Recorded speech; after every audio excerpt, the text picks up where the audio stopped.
స్మరించి ఈ భాగవత సంహితని రాసి మొట్టమొదట ఎవరికి ఉపదేశించాలి? ఉపదేశ అర్హత కూడా ఉండాలిగా. సంహితాం భాగవతి కృత్వానుక్రమ్య చాత్మజం. మొట్టమొదటగా ఈ భాగవత సంహితని రచించిన వెంటనే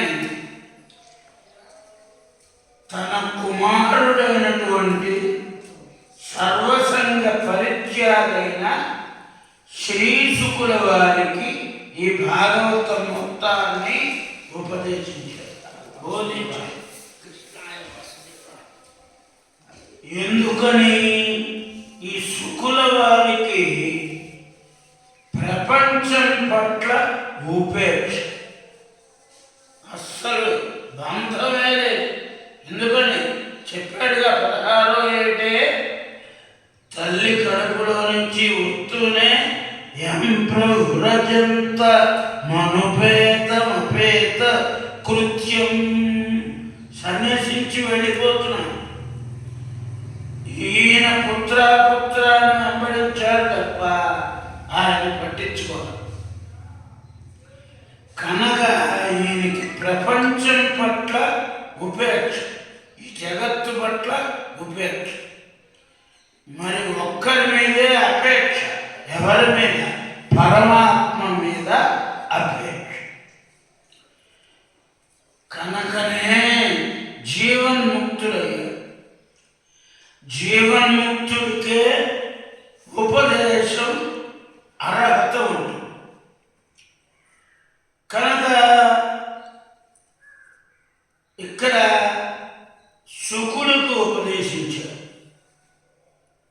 అట్లా వ్యాసనందనుడైనటువంటి శుకుల వారు సాక్షాత్తుగా భగవత్స్వరూపుడు.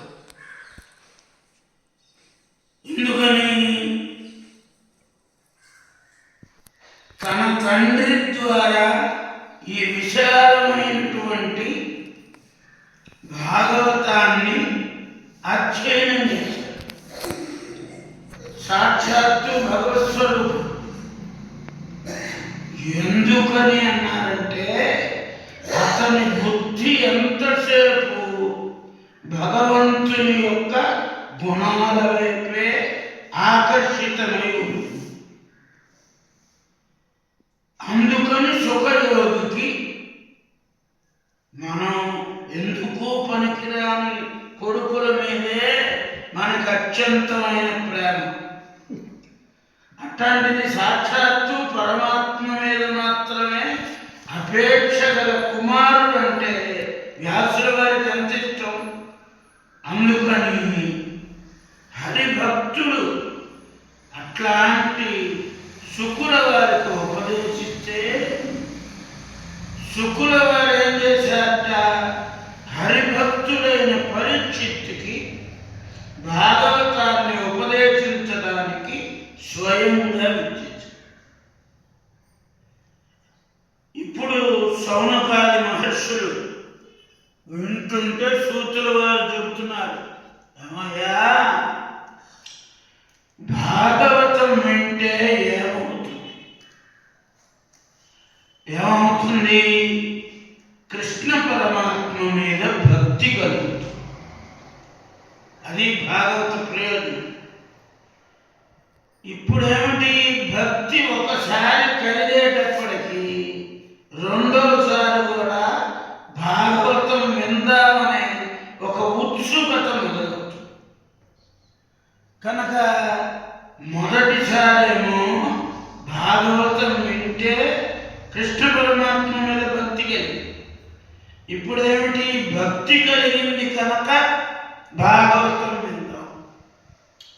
కనుక భాగవతం వింటే 3 పోతాయి. ఏమిటవి? 1 శోకం పోతుంది, 2 మోహం పోతుంది, 3 భయం పోతుంది,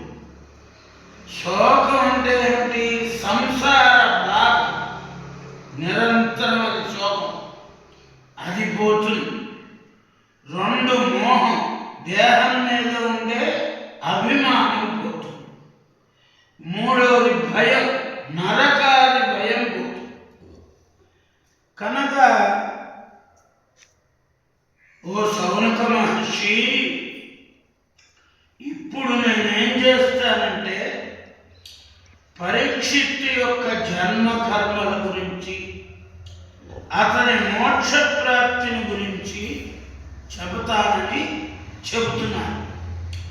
చెప్పేటప్పటికి శౌనకాది మహర్షులు అన్నారు, ఏమండి కృష్ణ సంబంధం లేని కథ మాకు చెప్పదు, కృష్ణుడితో సంబంధం ఉన్న కథే చెప్పండి. శ్రీకృష్ణ పరమాత్మ యొక్క దివ్యత్వం తెలిపే కథే మాకు చెప్పండి. ఓ అట్లానేనయ్యా, కనుక మహాభారత యుద్ధంలో కౌరవ పాండవులు పెక్కు మంది వీరస్వర్గాన్ని అలంకరించారు. దుర్యోధనుడు తొడలు విరిగి పడిపోయి ఉన్నాడు. ఈ దుర్యోధనుడు తొడలు విడి పడిపోయి ఉంటే గురు కుమారుడైనటువంటి అశ్వత్థామ చూడటానికి వెళ్ళాడు. దుర్యోధనుడు చూసి తొడలు విరిగి లేవలేక రక్తంలో పడిపోయాడు. ఉండేటప్పుడు ఏదైనా ప్రీతిగా మాట చెప్పాలిగా, అందుకని దుర్యోధనుడికి మనస్సుకి శాంతి కలిగించడం కోసం ఈ అశ్వత్థామ ఏం చేశారట, దుర్యోధన నేను ఎప్పటికైనా సరే అపాండవులు అంటే పాండవులు లేకుండా చేసేస్తా అని ఇసురుగా వచ్చి ఒక ఖడ్గం తీసుకుని జుగుప్సితం కర్మ విగర్హయంతి మాతా శిశూనాం నిధనం సుతానాం నిశమ్య ఘోరం పరితప్యమానా. ఒక్కసారి దుర్యోధనుడికి శాంతి కలిగించడం కోసం, తన గొప్పని ప్రదర్శించుకోవటం కోసం ఆ ద్రౌపది కుమారులైనటువంటి ఉప పాండవులు 5 ఆ ఉప పాండవులు ఆ 5 ఖడ్గంతో కోసేసి నిద్రిస్తున్నారు. శిరస్సులు ఖండించి దుర్యోధనుడికి బహుమతిగా తీసుకొచ్చి, దుర్యోధనుడు కూడా సంతోషిస్తాడు అనుకున్నాడు. ఎందుకు చేసేవరా ఈ చండాల పని అన్నట్టండి. అప్రియం జరిగింది దుర్యోధనుడికి కూడా. ద్రౌపది తెలిసింది, అరే పశువాలైనటువంటి ఈ పుత్రుల యొక్క మరణ వార్త విని బాధపడిపోయి అప్పుడు అర్జునుడు చూశాడు. అర్జునుడు చూసి, అయ్యయ్యో ఇట్లా చేశాడా, ఈ అశ్వత్థామ శిరస్సుని ఖండిస్తాను. నువ్వు ఏడుస్తున్నావు కదా ద్రౌపదమ్మ, నీకు కానుకగా ఆ అశ్వత్థామ యొక్క శిరస్సుని తీసుకొచ్చిస్తాను. ఎందుకని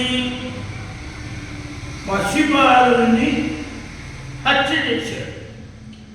ఈ పసిబాలుని హత్య చేసినందుకు అశ్వత్థామ కూడా బాగా భయపడిపోతున్నాడు, ఆందోళన చెందుతూ ప్రాణరక్షణ కోసం ఎక్కడెక్కడో తిరుగుతుంటే భూమండలం అంతా తిరిగారు. చివరికి మొత్తానికి పట్టుకున్నారు. ఇక లాభం లేదని అశ్వత్థామ బ్రహ్మాస్త్రాన్ని ప్రయోగించాడు. బ్రహ్మాస్త్రం ప్రయోగించేటప్పటికీ ప్రచండ తేజస్సు వచ్చేస్తుంది అన్ని వైపులా. ఏం చేయాలి? ఇంద్రియాలు